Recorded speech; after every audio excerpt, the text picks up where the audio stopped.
topic chosen for the day is Garuda.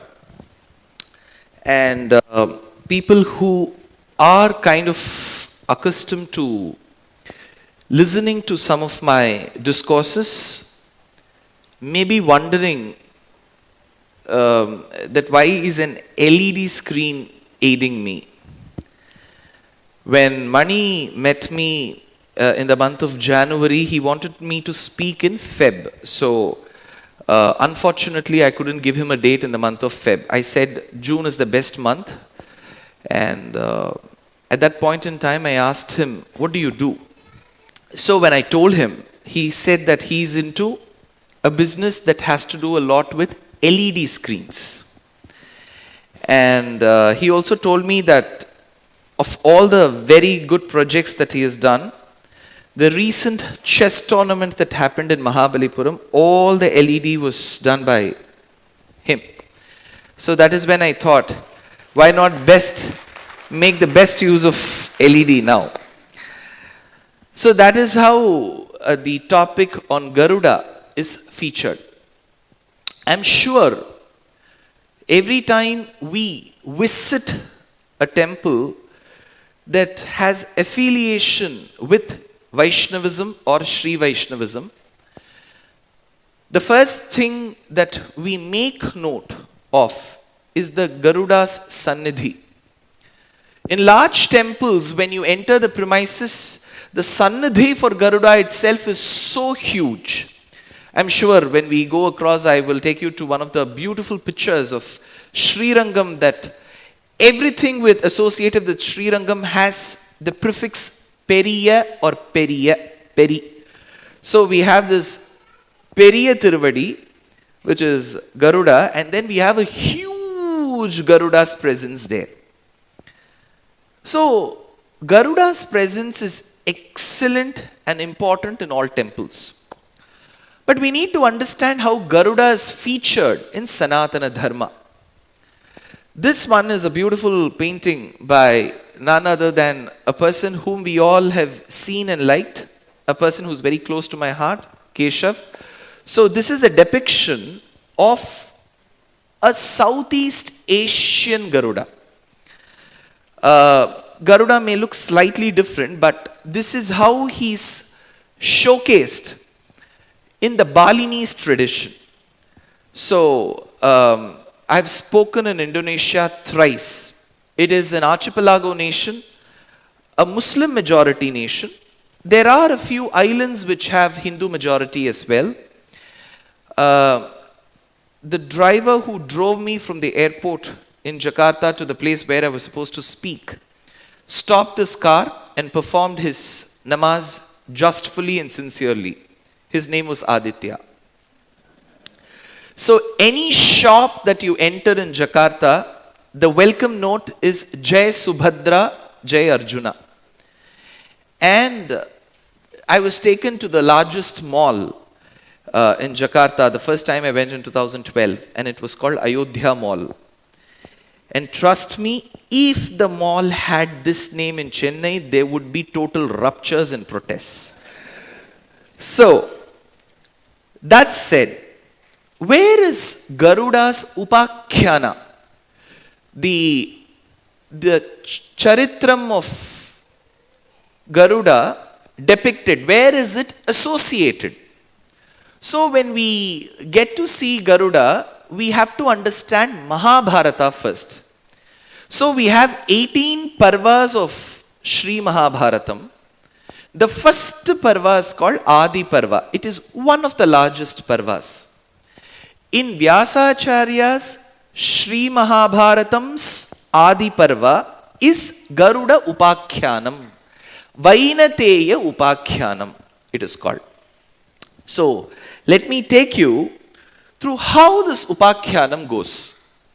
So, there is a mention of two sisters called Kadru and Vinata. Kadru and Vinata are married to the Rishi of Kashmir when manuscripts were more and stones were less. So, in that Kashmir where manuscripts ruled and knowledge was its zenith, came a rishi called Kashyapa. There are beautiful works that describe the greatness of this land. Some say it was revered as Kashyapa Vihara. So it was called Kashmira. There is a beautiful work called Rajatarangini by Kalhana that describes the legacy of the kings who have ruled that land. That said, Kashyapa was extremely attached to the land, and any charitram that we deal in Sanatana Dharma has to do with Kashyapa and his set of wives. So I keep telling people, do not ask why he was polygamous in nature.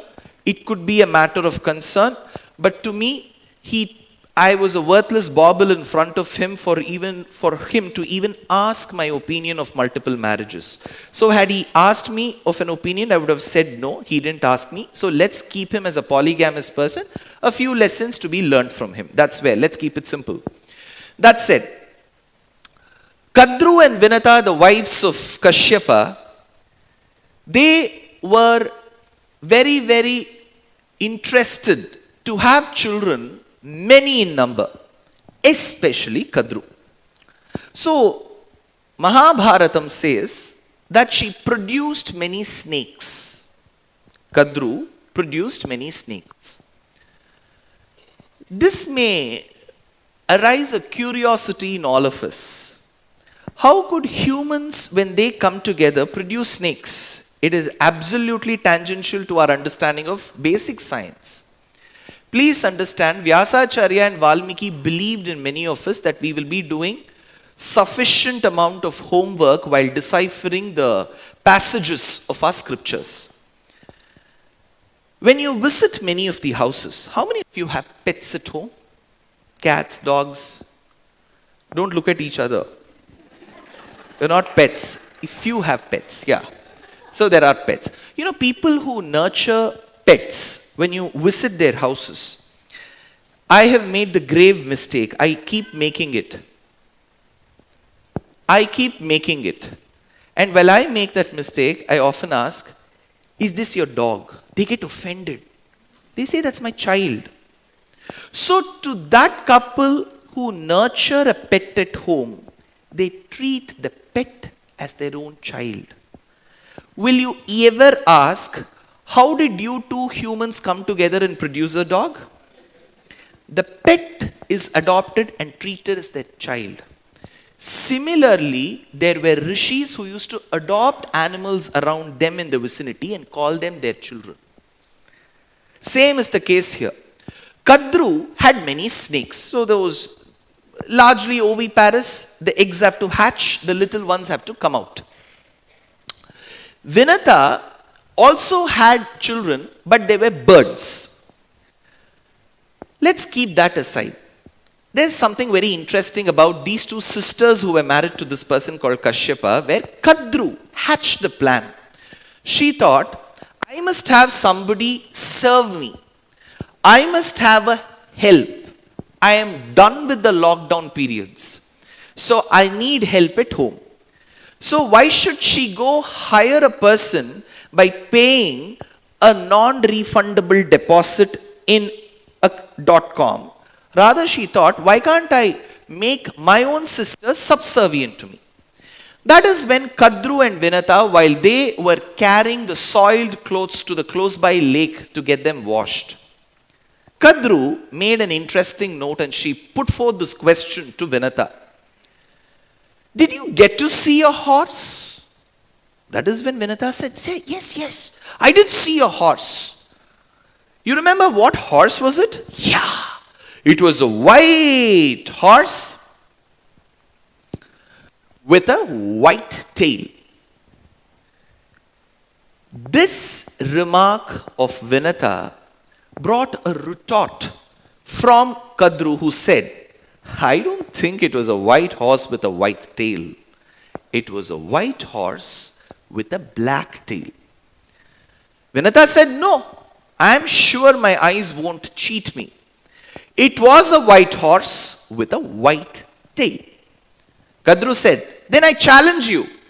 I'm sure the horse is going to trod the same place tomorrow. Let's see if it's a white horse with a white tail or a white horse with a black tail.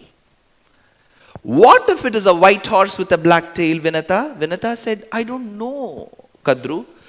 If it happens to be a white horse with a black tail, you shall be subservient to me and you shall serve me throughout your life. That's a bonded slavery. She said, deal. My eyes don't cheat me. That night, Kadru went to her children, the snakes. They were dark-hued snakes. She told them, go tie and twine yourself around each hair of the horse's tail of Uchchaishravas. Those snakes said, no, no, no. This is wrong. Now you may ask, if snakes can communicate, right? I'm sure people who have pets will surely know when your dog needs food, when your dog is upset with you. Is the dog speaking in Sanskritam with you? No. So treat animals' language is also a form of communication. Now, when those snakes refused to agree to the mother's ploy, which is Kadru's plot, that is when she said, Sarpa Satre Vartamani. Later at one stage when there is one descendant of Shantanu called Janamejaya who performs Sayagam called as Sarpa Satram, I curse that many of you, my children, will die into the blazing fire of that Yajnam Sarpa Satram. Now these children said, okay, we'll do what you say. But the curse is already pronounced. So these children go and tie themselves up to the tail, the hairs of the white Uchchaishravas. And this horse, when spotted the next day by Vinata and Kadru, gives a clear message that Kadru has won and Vinata has lost. So the deal was Vinata should serve her. But eventually Vinata's bondage extended to her children as well. Everything that I state now is very important for later slides. So she said, this bondage that you have will go to, that shall be bequeathed by your children as well.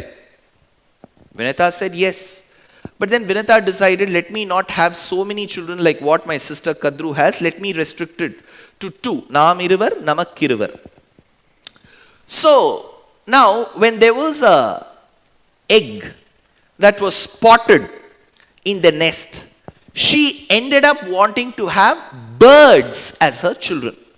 So she prematurely goes and opens the egg, even before the stage had come where the chick could normally, naturally come out.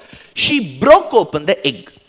This hasty decision of Vinata led to that bird not fully being developed. It was a partially developed, special abled child, which was the bird.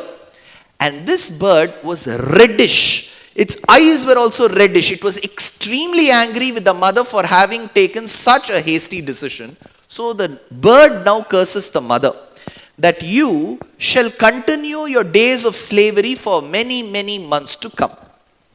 That said, that child later is offered job as the charioteer of Surya.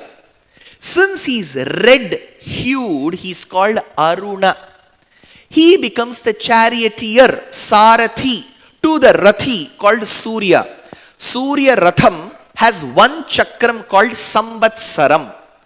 It is driven by 7 horses, and those 7 horses held by the reins by the Sarathi are representative of the chandas, the different prosodies that you find in Sanskritam like Gayatri, Ushnik, Trishtup, all these chandas are the 7 horses. This Aruna becomes the charioteer, the Sarathi to Surya Deva.